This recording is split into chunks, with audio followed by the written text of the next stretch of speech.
KCR health bulletin ను యశోద ఆసుపత్రి వైద్యులు విడుదల చేశారు. కేసీఆర్ కు బ్లడ్ షుగర్ పెరిగిందని, అలాగే సోడియం లెవెల్స్ తగ్గాయని హెల్త్ బులెటిన్ లో తెలిపారు.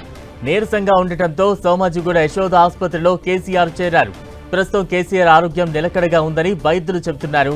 మరోవైపు కేసీఆర్ ఆరోగ్య పరిస్థితిని సీఎం రేవంత్ అడిగి తెలుసుకున్నారు. ఉత్తమ చికిత్స అందించాలని వైద్యులకు సూచించారు.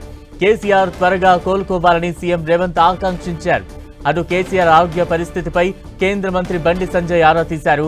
మెరుగైన వైద్యం అందించాలని రాష్ట్ర ప్రభుత్వాన్ని కోరారు బండి సంజయ్.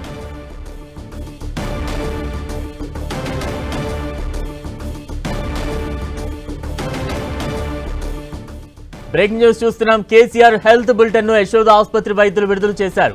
కేసీఆర్ కు బ్లడ్ షుగర్ పెరిగిందని, అలాగే సోడియం లెవెల్స్ తగ్గాయని హెల్త్ బులెటిన్ లో తెలిపారు. నీరసంగా ఉండటంతో సోమాజిగూడ యశోద ఆసుపత్రిలో కేసీఆర్ చేరారు. ప్రస్తుతం కేసీఆర్ ఆరోగ్యం నిలకడగా ఉందని వైద్యులు తెలిపారు. మరోవైపు కేసీఆర్ ఆరోగ్య పరిస్థితిని సీఎం రేవంత్ రెడ్డి అడిగి తెలుసుకున్నారు. ఉత్తమ చికిత్స అందించాలని వైద్యులకు సూచించారు. కేసీఆర్ త్వరగా కోలుకోవాలని సీఎం రేవంత్ రెడ్డి ఆకాంక్షించారు. అటు కేసీఆర్ ఆరోగ్య పరిస్థితిపై కేంద్ర మంత్రి బండి సంజయ్ ఆరా తీశారు.